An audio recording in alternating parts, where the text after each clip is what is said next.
De los zares a la hoz y el martillo, la historia de un imperio que solo cambió de bandera. Hoy, en Cuadernos de la Historia.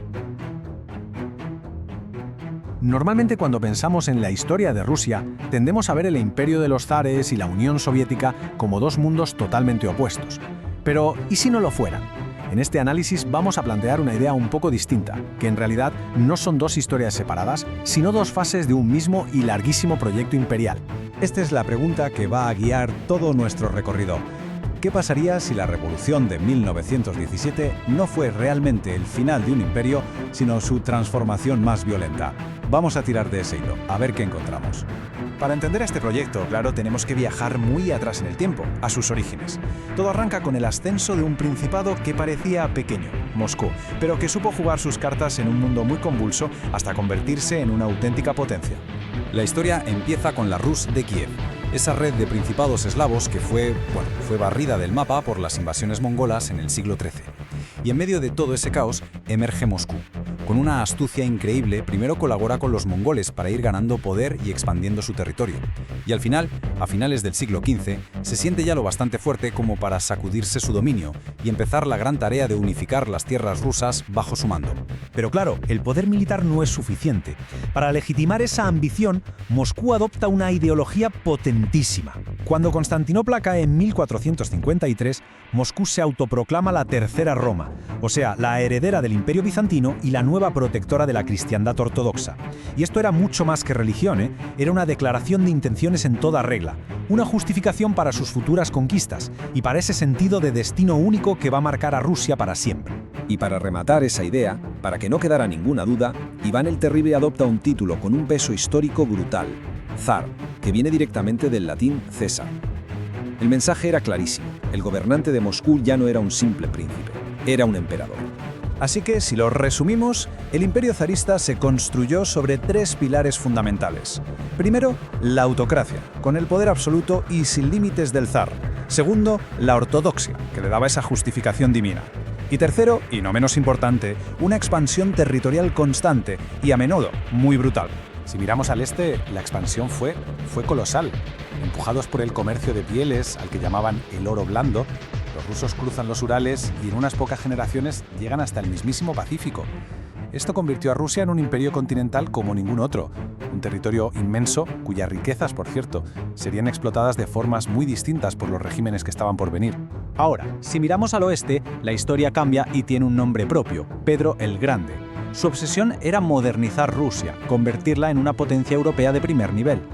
Tras derrotar a Suecia, funda San Petersburgo, su famosa ventana a Europa, y con ella consolida su presencia en el mar Báltico.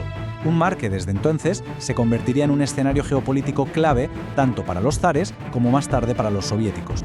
Y para completar la jugada, si miramos al sur, ahí está Catalina la Grande, le arrebata territorios clave al Imperio Otomano, dando por fin a Rusia acceso al estratégico Mar Negro, y participa en el desmembramiento de Polonia.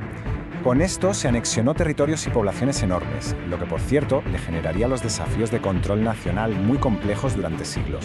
Pero claro, toda esta fachada de poder y expansión ocultaba unas grietas internas profundísimas. El imperio era, en realidad, un gigante con pies de barro. Y ahora vamos a ver por qué. Fijaos en esta contradicción porque es la clave de todo. Hacia afuera Rusia proyectaba una imagen de fortaleza imbatible, un territorio gigantesco, un ejército temido, pero por dentro la fragilidad era extrema, una estructura social arcaica basada en la servidumbre, una autocracia asfixiante y un atraso industrial tremendo respecto a Occidente. Ojo, que hubo intentos de reforma, como la abolición de la servidumbre en 1861. Fue un paso importantísimo, pero llegó tarde y se hizo mal. Dejó insatisfechos a casi todos, tanto a campesinos como a nobles, y no solucionó para nada los problemas de fondo. Fue como poner una tirita en una herida de bala. Y a principios del siglo XX, todo se acelera de forma brutal. Las crisis se encadenan. Primero, la humillante derrota contra Japón en 1905. Después, la revolución fallida de ese mismo año. Y finalmente, el desastre absoluto de la Primera Guerra Mundial. Esa fue la gota que colmó el vaso y que llevó al colapso final de la dinastía Romanov. Y así, en 1917, el águila bicéfala, el símbolo de los zares durante siglos, se desploma. El El imperio parecía haber muerto. Pero el espacio imperial, esa estructura de poder centralizado, el territorio, nada de eso desapareció. Simplemente cambió de piel. No fue un final, fue una transformación. La hoz y el martillo no destruyeron el imperio, lo heredaron. Y así es como entramos en la segunda fase, en el segundo acto de esta historia. La Unión Soviética se presenta al mundo como la antítesis del imperialismo, pero en la práctica lo que hace es reconstruir el imperio bajo una nueva bandera y, eso sí, con una nueva ideología. Esta contradicción es evidente. En la teoría, la URSS era una unión voluntaria y feliz de pueblos iguales, pero en la práctica era un estado hipercentralizado donde el poder real salía de un único punto, el Partido Comunista en Moscú. Y si comparamos los métodos, las continuidades son sorprendentes.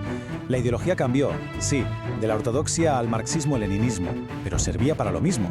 El control de las nacionalidades pasó de la rusificación de los zares a deportaciones masivas bajo los soviéticos. Y la esfera de influencia se transformó del paneslavismo, esa idea de unir a los pueblos eslavos, a un bloque militar de hierro, el Pacto de Varsovia. Cambiaron las herramientas, pero la lógica imperial era increíblemente similar. Y no solo era un imperio hacia adentro. Después de la Segunda Guerra Mundial, la Unión Soviética se construye un imperio exterior en toda regla, extendiendo su dominio sobre Europa del Este. Creó un cinturón de estados satélite controlado militar y económicamente y no dudó ni un segundo en usar los tanques como en Hungría en el 56 o en Checoslovaquia en el 68, cuando alguno intentaba salirse un poco del guión. Pero igual que le pasó a su predecesor, este imperio rojo también llevaba dentro el germen de su propia destrucción. Vamos a ver cómo se desmoronó y qué es lo que nos ha dejado. Al final, el sistema soviético murió de agotamiento. Se agotó por su propio peso.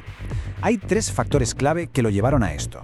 Una economía planificada que era cada vez más ineficiente, una carrera armamentística contra Estados Unidos que era simplemente ruinosa y una guerra en Afganistán que parecía no tener fin.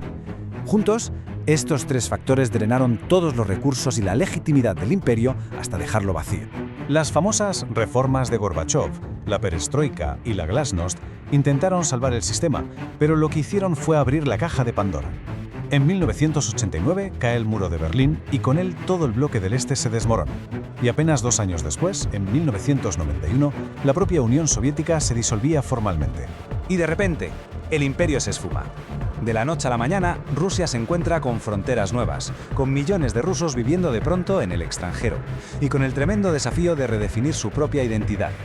Tuvo que aprender a ser un país, y no el centro de un imperio, en un espacio que antes dominaba por completo. Y esto nos lleva a la reflexión final. Un proyecto imperial de 5 siglos no se evapora sin más. Sus estructuras, sus fronteras, sus conflictos, todo eso perdura, se transforma. Y la gran pregunta que sigue hoy sobre la mesa es: ¿cuál será el próximo capítulo de esta larguísima historia imperial?